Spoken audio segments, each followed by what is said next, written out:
समिति की ओर से बना दी जाए मूर्ति। सहमत? बाकी नाम और आते होंगे, मैं उसके बारे में वंशज अपने किसी गांव में लगाए, क्या दिक्कत है? कोई तैयार? बोलो। 22 मूर्ति आज उसको स्मरण करते हैं। केसी सिंह जी बारट साहब की मूर्ति कोटा में लगी, शाहपुरा में लगी हुई है, तो लोग उसको स्मरण करते हैं, देखते हैं। तो क्यों नहीं हम इतना काम नहीं कर सकते क्या कि उन महापुरुषों को और एक वर्ष में एक कार्यक्रम अपने गांव में करें? बुलाएं, जिनको बुलाना उनको बुलाएं, ना बुलाएं तो गांव वाले मिलकर के करें। बाहर से बुलाना तो वो बुलाएं, उन पर व्याख्यान हो, आख्यान हो, उन पर नई रचनाएं हो, उनके बारे में आकर नव जागरण का काम क्यों नहीं करें? बोलिए, कोई है यहाँ? अखा जी 12 641 42 442 साल बाद जाकर करते रहे ना, किसी दिन आकर के, जब कभी मौका पड़ जाए, क्या दिक्कत है उसमें? काजिया का दोहा जिन्होंने लिखा, खराड़ी में मूर्ति लगा। चलिए, साहब का समर्थन करता हूँ। हाँ जी,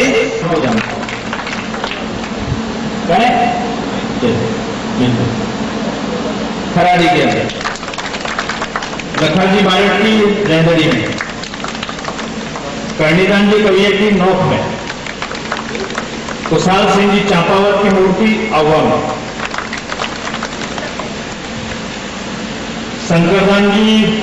शंकर जी बारट की मूर्ति छोटी खड़ी,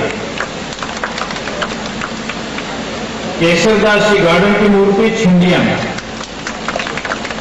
मालाजी सांधु की मूर्ति भड़ोरा में, धर्माजी खिड़िया की मूर्ति कांवड़िया में, ईश्वरदास जी बारट की मूर्ति क्रांतिकारण सभा की ओर से भादरेश में, और गोपाल दास जी चांपावत की मूर्ति अहुआ विकास समिति की ओर से अहुआ। ठीक है, 11 5 ईटें दूसरा जी आड़ा की ले गई।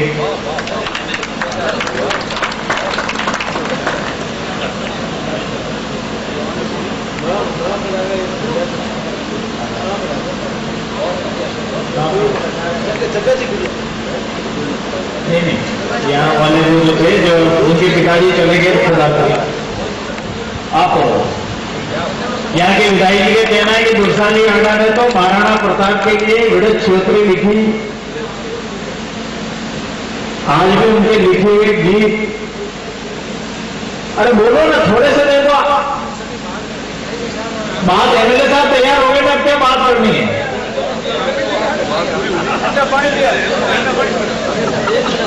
ठीक है, ठीक।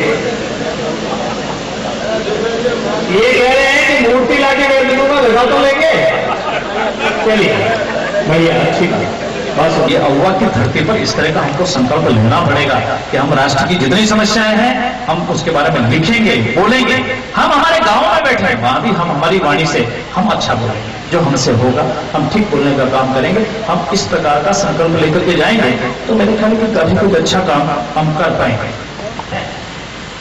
को भी काउंटिंग में जाना होगा, यहाँ के जिले के प्रमुख भी हैं, हमारे बहुत स्नेही मित्र हैं। देवल साहब को भी व्यवस्था में जाना होगा। देवल साहब को हम कहेंगे कि सत्र के बाद भी वो हमारे बीच में रहे, एक सत्र और चलेगा इसके बाद में।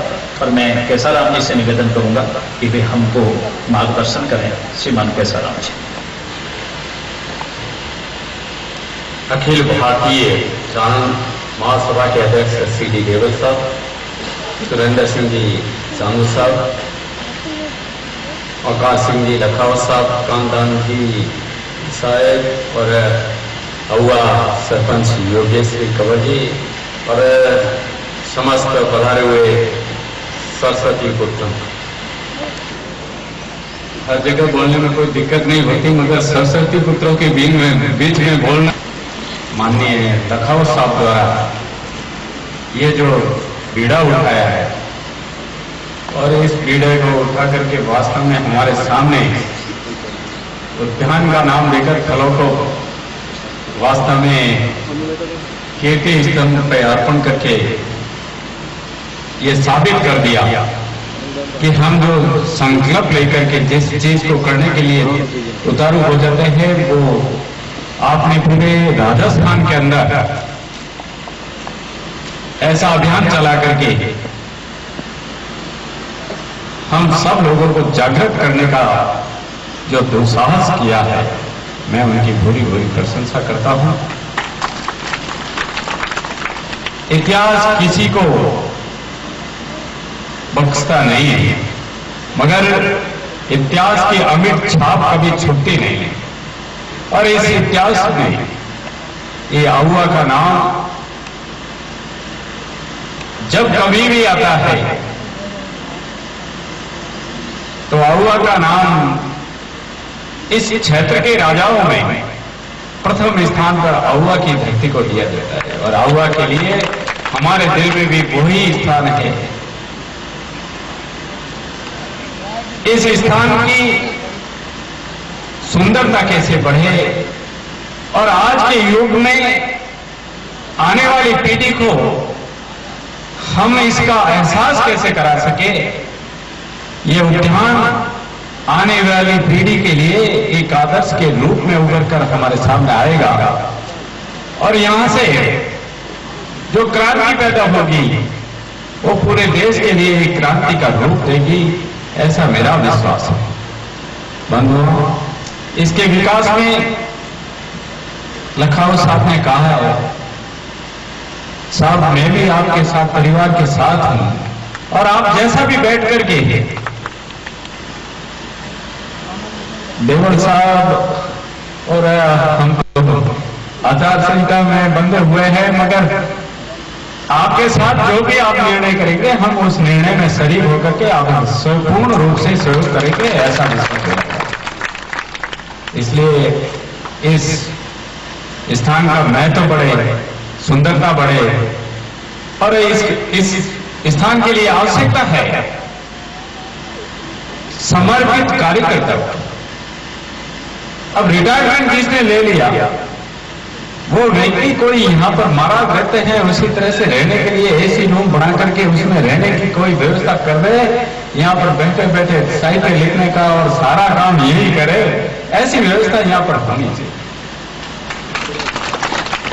घर पे बैठे यहाँ पे समाज के लिए कोई बड़ी बात नहीं है और इतनी सुंदर व्यवस्था हो, घर पे जी नहीं लगे मगर यहाँ लगे। और यहाँ बैठे बैठे दूसरी कोई बात याद नहीं है, क्रांति और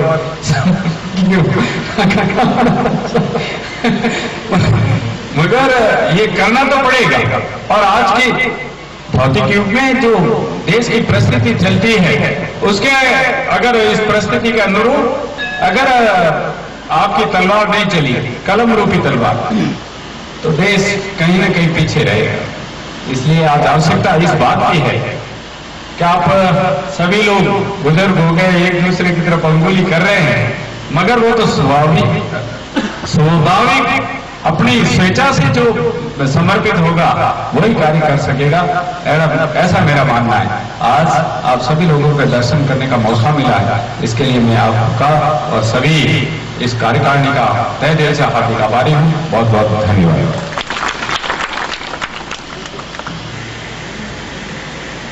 धन्यवाद से केसराम जी।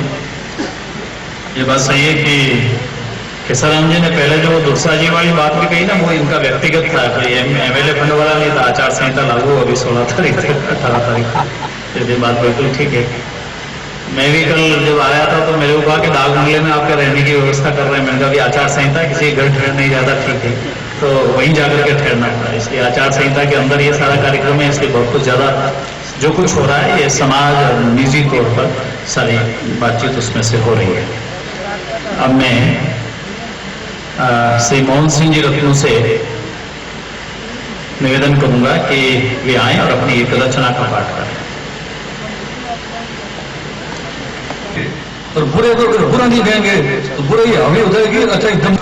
और अच्छे बात को अच्छे कहा है, बुरे को बुरा कहेगा। तो मैं तो जैसे काली और विष्णु में राम जो चाहो देवल चारणो नरतम का यो नाम जाटो में बाबो जुगत और तुर्को हो सदोम रहा झुंझारू जादारा नरतम का यो नाम। ऐसा आदमी को अच्छे के लिए तो क्या करना पड़ेगा, तब अच्छाई बढ़ेगी। ये तो धारणा सबसे बड़ा गुण रहा है। तो बाप बड़े जिन बहु भीषारो की भार दंपति इन लोग ने कहा तलवार से जिसका बाप का अक्षर कर सकता है तो भैंसा बेचारा कितना लगता है। तो ये बात को चल नहीं कह सकता है। मैंने भी कहा है आईएएस और आईपीएस के मुंह पर उनका सम्मेलन हो रहा था, मैं कि आईएएस किसी के ना होते, आईपीएस किसी के ना होते, तो कितना ही उपकार करो, सत्कार करो, कितना भारी, पर लेस मात्र ही चूके नहीं, जब आती है इनकी बारी। ये इतराते पद के मध में दम्भी केंद्र के अधिकारी नहीं समझे किसी की परपीड़ा, नहीं समझे किसी की लाचारी, ये तनिक मात्र ही सुने नहीं कि मरता वो रोते रोते ये आईपीएस किसी के ना होते, आईएएस किसी के ना होते। ये बात परेशानी का चित्र पर आती है कभी विपदा तो ये खोते पे विश्वास करा, ये फसल काटने पकी हुई पर बीज बाप का हम बोलते, ये आईपीएस किसी का ना होते, आईएएस किसी के ना होते। डोले जल में कभी लॉयन टाइगर पेंसर बनकर, कभी गरजते जंगल में, कभी कारों में सर पर दौड़े, कभी पंछी तारा होटल में, कभी दफ्तर में, कभी बिस्तर में, ये रूप बदलते पल पल में, ये सोने नहीं देवे और उनको खुद भी चैन से ना सोते, ये आईपीएस किसी के ना होते, आईएएस किसी के ना होते। इनकी माया है अपरंपार, इनकी लीला ही न्यारी है, इनकी दुनिया ही अद्भुत है, इनकी मतलब की यारी है, इनकी करनी को खोट नहीं, इनकी तो चोट करारी है, और इनकी खुशी है स्थायी शासन पे करे सवारी। ये सत्ता के महासमुद्र में ये खाते रहते हैं धोते, ये आईपीएस किसी के ना होते, आईएएस किसी को। मैं सुना दूसरी को लगा था लेकिन कोई बात आ गई अच्छे बुरे के लिए लगे जय वह धरो अनेकों ज्ञान पंथ अनेकों प्राप्ति कर देखो कल्याण। तो हिंदू धर्म वाले कैसे शुद्ध करते हैं, हे प्रभु आप एक है, देखो आपको पता है कि कल स्वर जो स्वर धर ध्यान जपे हरिहर महादेव विशंबर हरिहर, तो कर कर सुमरण पाप कपे पूर्ण ब्रह्म परमेश्वर प्राप्त। तो अगर हमारी याद उदला मान अदगत मुगत जगत मत मत कुदरत पापत अनंत कला थी कुदरत पदपद अनंत कला। जैन धर्म में कैसे शुद्ध करते हैं, अरे हम अनंत जैन मत उत्तरत विदत सुरत का समत निर्णय उपदत अंतखंड अहीन का अद्भुत भगवत हरिहर मिले। तो तृष्णा कर तब से अप्राप्त केवल ज्ञान प्रधान, तो मान अदगत मुगत जगत अदमत मत कुदरत पदसत अनंत कला थी कुदरत पदसत अनंत कला। अल्लाह आवाज मजहब इस्लाम इल्लाह अल्लाह इल्ला मुल्ला मालक रब बिस्मिल्लाह चिल्ला जालम चिल्लम।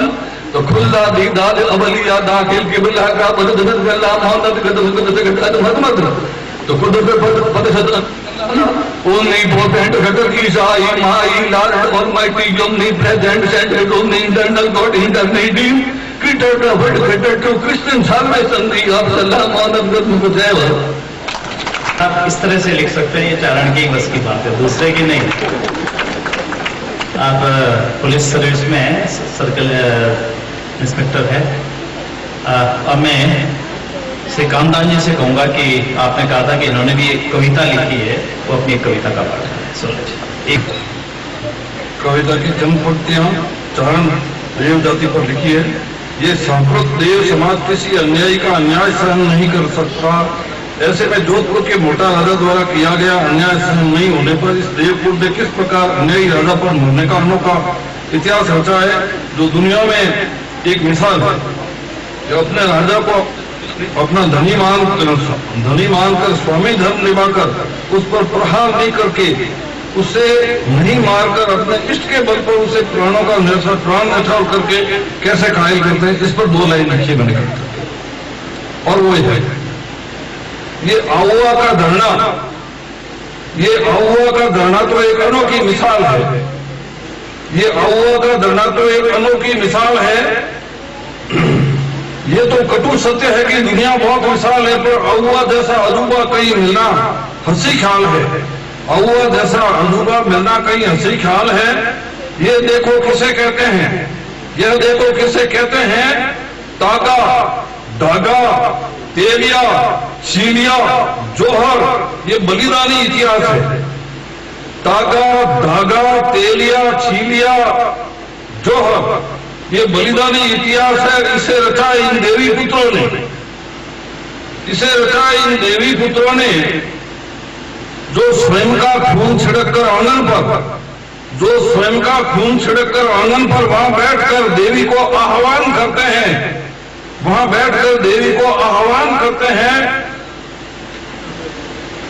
अपने दिल का दुखड़ा गागा कर, अपने दिल का दुखड़ा गागा कर देवी का मन भरते हैं। अपने दिल का दुखड़ा गागा कर देवी का मन भरते हैं, लेने को मौका वरदान ये प्राण न्यौछावर करते हैं, ये चारण ऐसे मरते हैं, ये चारण ऐसे मरते हैं। चरणों के मनो का तरीका ये करो का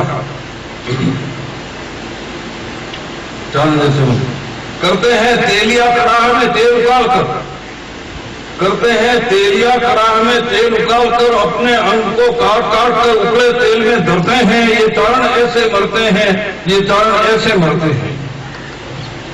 इनका इतिहास अनोखा है, इनका इतिहास अनोखा है और कहीं नहीं मिलता है।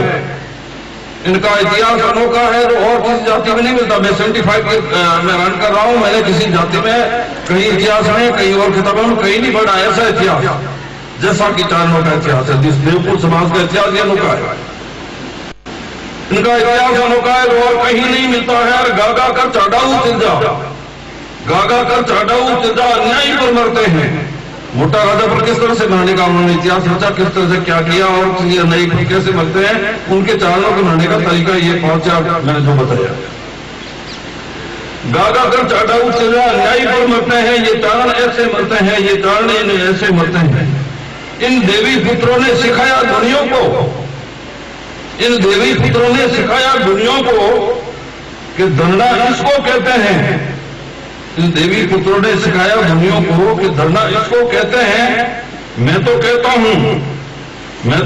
हूं सब राज नेताओं ने, आजादी के लालों ने धरना इन्हीं से सीखा है, धरना इन्हीं से सीखा है। बिन चारण कोई भी धरना लगता फीका फीका है, धरना इन्हीं से सीखा है। चारणों से पहले कोई धरना की व्यवस्था किसी समाज में कहीं सुनी हो, पहले तो मैंने तो नहीं सुनी। 75 ईयर के लिए कर रहा हूं मैंने ऐसा इतिहास नहीं सुना। और इस चारणों के धरना के हथियार को काम में लेकर के और आजादी के लालों ने अंग्रेजों के शासन को भगा दिया। ये धरना जैसा इतना बड़ा इतिहास है, इसका कोई मुकाबला नहीं। इसके बाद देव की प्रार्थना भी कर दूंगा। श्री जन कवि कैलाश दान जी खड़िया से निवेदन करूंगा कि वो आए और अपनी एक रचना। श्री साहब, ओंकार सिंह जी लिखौर साहब, सुरेंद्र सिंह साहब, सरपंच साहिबा, माकेश्वर राम जी, आप सब विराजमान नाते, सब हमारा समाज का बंधु, आप सब ने माल कर मैं प्रणाम करूं। मैंने आपने कुछ हमारे बारे में बताना चाहूँ, 2 शब्द कभी मैं हमारे मुंडा में ज्यादा नहीं कहना चाहूँ, लेकिन मैं ये तो बताना चाहूँ कि मैं ऐसा करूँ कि मैं घंटों भर नहीं बोलूँ जब तक तुम अन्नाज को नहीं दे। पर मैं आते आपको ज्यादा टाइम नहीं मिला। मैं ऐरो की नहीं हूँ, मैं जिन नामों पहचान है हमारी पूरी देश रे माने, मैं चारण जाति को नाम करूँ। मैं कैलाश दान चारण चाहता तो कैलाश दान खिड़िया भी लगा सकता, लेकिन मैं आता हूँ कि हमारे समाज को नाम दे, मैं ऐरो काम करूँ हमारे समाज को नाम दे। तो आज हमारे कहना नहीं है, देवल साहब ने इन चीजों मालूम है कि कैलाश दान चारण कटे कटे पहुंच रहा। मैं भैरू सिंह जी ने पूरा इलेक्शन कविताओं लड़ाया। मैं बाल वसुंधरा मैडम ने जन्मदिन माते विशेष तौर पर इन्वाइट हो। मैं हिंदुस्तान की मानी जोड़ी हस्ती है MDH मसाला वाला बात दिल्ली में सम्मान करियो। मैं बार गढ़ सिंह जी मैंने सम्मान करियो। सब मोटी बात है, बम्बई पुणे मद्रास बेंगलोर कलकत्ता पारे जावा जल बाणिया मोटी मोटी गिफ्ट दे, लेकिन समाज में लिफ्ट ही नहीं दे। तो इन वास्ते मारो कहना है, 2 बहुत बड़ी बड़ी तोहफा बैठी है सिटी देवल साहब और ओंकार सिंह जी का दोनों मोटी तोप है और आने वाले मानवी रोप है। लेकिन मैं आपसे निवेदन करूं कि कोई भी चारण लोग बच्चों जिंदगी में कभी आगे बढ़े तो लारे पीठ माते एक हाथ और ज्यादा कहीं नहीं चाहिए, माने कहीं नहीं चाहिए, मान देवनिया कहना है। लेकिन आप लोग अगर हाथ मारे पीठ माते भय लोग मान्य संत रूप पंडित जी महाराज साहब मैं चलो हूँ, मारे खाद और ठेलो हूँ और आज पूरे देश में मैं नाम करी हूँ कहीं तो वाला आशीर्वाद मैंने मिलियो है। और माने कहने मैं एरो गेलो नहीं हूँ, मैं हास्य देवेंद्र कवि हूँ, ज्यादा समय आपने नहीं लू, मैं हंसी मजाक की कविता नहीं कहूँ। कभी बैठो तो देखो भाइयों कहीं न कहीं लिखे, कभी बैठो तो देखो भाइयों कहीं न कहीं लिखे और दाग पर तो रोदे का खुदरो दाग लिखे। कभी बैठो तो देखो भाइयों कहीं न कहीं लिखे और दाग पर तोड़ो देखा जाने खुदरो दाग दिखे और कौन जाने किन टेम माते लागे एडा मेरा। और कवि में वे कवि पनो जन लोग में है भला, कवि में वे कवि पनो जन लोग में है भला। मैं ओंकार सिंह जी लिखो साहब माना आदरणीय है, माने देखो आप 2 साथ हैं, एक तो हमारे गाँव रहे भैंस जब मैं आना मान सम्मान करूं एक आन अभी था फरी मैं आने हटू भी लागू नहीं मारवाड़ी में कहावत है हाँ ढोल साहब भी भेड़ा ही है मारे घर मुंह कहो मैंने थोड़े दूर आनंद लो मैं तुम ज्यादा समझ नहीं लू आप लेकिन मैं हमारे दिल्ली भड़ा निकालनी चाहूँ 5 मिनट में अच्छा हमारी एक कविता सुनाऊंगा मेरी कविता अगर कभी सुनी हो तो नहीं चलेंगे मैं आपने बताऊं हमारी धर्मपत्नी मैंने कहो तालियां मेरी मत बजे कोई जरूरी नहीं हमारी धर्मपत्नी मैंने क्यों कि जट तोड़ मारियो उठी शिरडी देवल साहब ओंकार सिंह जी लिखो मारियो मैं दुनिया में तो थोड़ा नाम मोटा मोटा अफसर किया ध्यान कहीं करियो मैं क्यों मैं ओंकार सिंह जी लिखा उसमें शिरडी देवल है लेकिन खाना हालते टाक हो रही है हमारी कविता का कोई लेवल है मैंने भी दुनिया याद करे कहीं मैं लखनऊ साहब ने निवेदन करूं लखनऊ साहब आपके बात कोई रेट नहीं है लेकिन आप मत समझ लो हमारी पेट नहीं है आप कभी एडी जगह मैंने बोलो जैसे आपने महसूस है कि आप प्रोग्राम में हमारी कोई मुख्य अतिथि 2 घंटा लेट आ रही है तो फच मैंने पेश कर दो और अगर मैं बीच में मांगे रुक जाऊं तो हमारे माथ कैश कर दो तो क्यों ना मतलब वो है कि बात ही मैं जन कवि जो के लोग कह रहे जन कवि यूं थोड़ी कह रहे मैं जनता की काल वाली बात नहीं कुछ लोग जन कवि कह रहे ज्यादा रात मत टाबरी और लाड़ी कर दूंगा टाबर कुटेला और एक एक शब्द अगर आप लोग दिल्ली में कहूं तो ही लोग जन कवि करे यूं थोड़ी करे यूं उपाधि थोड़ी मिले ज्यादा रात मत टाबरी और लाड़ी कर दूंगा टाबर कुटेला नहीं तो देवला दुनिया ने दोस्त रोजी ना माता फुटेला